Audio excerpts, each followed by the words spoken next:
Chelsea fans, welcome to a brand new video. I go by the name of Paul Blaze, and this is Paul Talks Chelsea. If you are new here, hit the subscribe button, hit the like button, turn on the notification bell, and welcome to the family. Today is a very simple, quick match review of the game between Burnley and Chelsea, which is a very interesting game.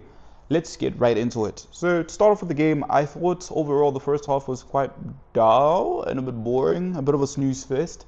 There wasn't really so much going on in terms of creating chances and really taking the game to Burnley. It was a bit, it was okay. We had a few opportunities, but it wasn't that great. And then we move on into the second half, and I think the second half was very much a better half, of course. I don't think we played anywhere close to our best football.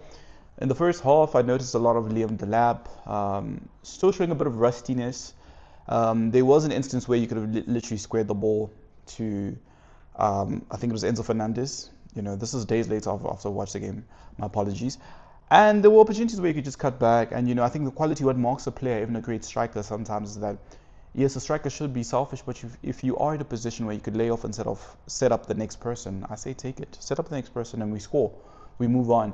So overall, I think he's okay. He needs time, but also we were playing a low block, so Delap couldn't necessarily really play his favorite football, which is running in behind, creating chaos. It was more of a low block. So, it's more hold-up play, it's more link-up play, which for now I think he can do. There's been elements of it, but I haven't seen enough yet to say that he's really good at that yet. But we'll give him time. He just came back from an injury. And yeah, that'll be my Delap. Overall, moving on, I thought a player that played really well was Andrey Santos. Definitely star of the match. We are second, guys. Second in the Premier League table, 6 points behind Arsenal, which happened to win again, but that's okay. It was a very good game. Eze played really well. And we move.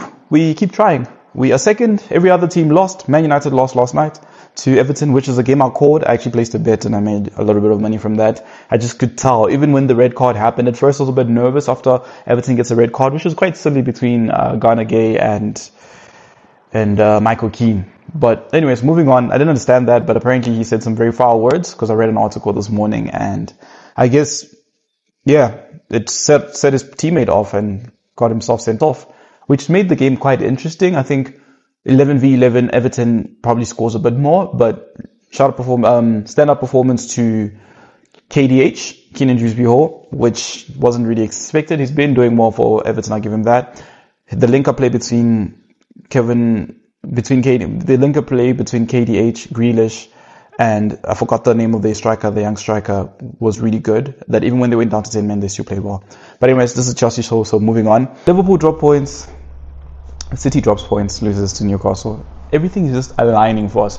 But sadly, obviously, Arsenal won, and well deserved. Eze deserves that.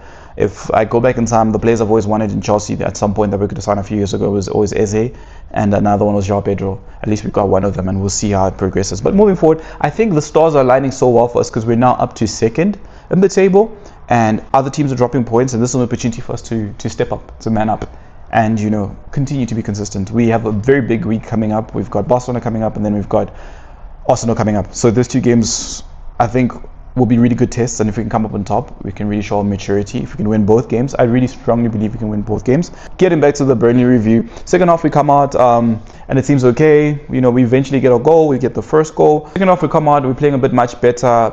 Jamie Gittins had I think an okay first half, but second half, that link-up play between Cucurella running into the space, acting as an extra forward, bringing down the ball nicely, and then laying it off to Gittins, who puts in a delightful cross to Pedro Neto, and Pedro Neto took it so perfectly. Sometimes in those positions you can easily sky it, you can miss it, hit it right straight to the keeper. He made the right decision. He could have volleyed it, but he chose to header it, which I think was perfect. Beautiful volley, and we get the first goal, and wow. And I think Jamie Gittins is growing into the player that he's going to be for us. He's still very young, he's still getting comfortable, and with the game time that he's getting, he's growing. And I think sometimes when he's left out, when he finally gets to play, I think there's a bit more, that urgency to say, let me prove, let me perform, because I don't know when I'll get the next game time, or let me work towards staying on the pitch and staying in this position, because he's up against Garnacho, which I think is a very good competition they have going on there, because Garnacho's been doing well, Gittins also been doing quite well.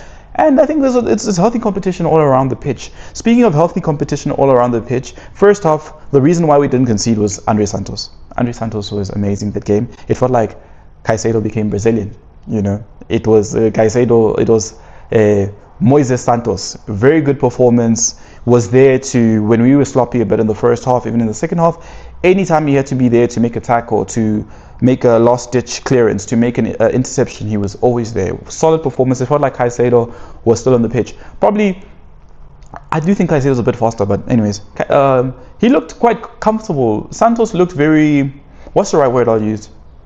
Royce-ish. It's too early to tell, but in that game he was very comfortable. Didn't seem too phased, did his thing, you know, won us back the ball, progressed it forward. Maybe we didn't get a lot of attacking output, but defensively he definitely saved us and gave us a solid base. Caicedo didn't have to come on the pitch. So shout out to Andrey Santos. Shortly into the second half, I was already like, this is the man of the match for me. When I looked at it, I was like, that's the man of the match. And rightfully deserved, he got the man of the match. Another standout performance was Andrey Santos. Played really well, got us a second goal. Really beautiful. This is my issue with Delap, where there were opportunities where you could have squared for a tap in. Someone else was in a better position, but he seemed a bit too desperate to shoot. Whereas when Marc Cucurella comes on, obviously the defense is a bit tired. First opportunity he gets his man. I'm thinking we've already won the game, so hold up the ball. He decides to take on his man, shields him really well. And then when he gets one-on-one with the keeper at a very difficult angle where you can see that you can't really score, you're not favored to score as a striker, he does the right thing. He cuts it back, Enzo Fernandez taps it, smashes it into the net with two defenders trying to defend the ball on the line, and we've got 2 goals up and the game's done.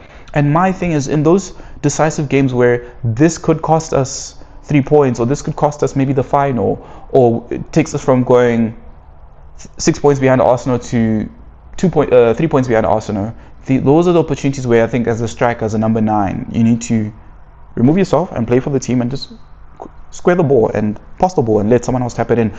So shout out to Marc Cucurella because he really took off the pressure. He didn't play for long, but I think when he did, he's definitely always a menace. The pressing, the running, which was very beautiful to see. And shout out to Marc Cucurella, solid performance in the time that he had. Estaval was even supposed to come on, but once that goal went in, I think he was told to sit back down because it was 2-0, already won the game. Another standout player for the game, Cucurella was Cucurella as usual, you know, always puts in a solid performance.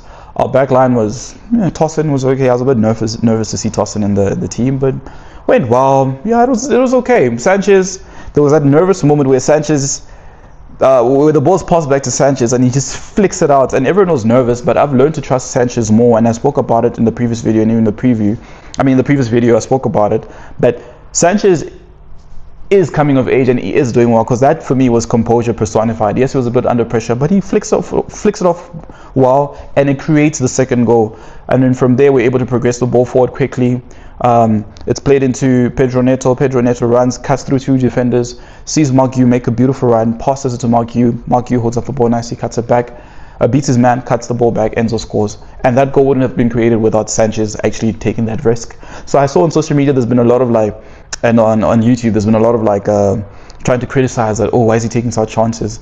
Maresca has come out and said that if Sanchez is not going to play the way he wants him to play out from the back, he's going to bench him. And I think he's getting comfortable, and the backing and the confidence and the form that he's been on is great. So that's another clean sheet for Robert Sanchez. 6 games on the bounce for us, and we move along. And I think Sanchez also deserves his props.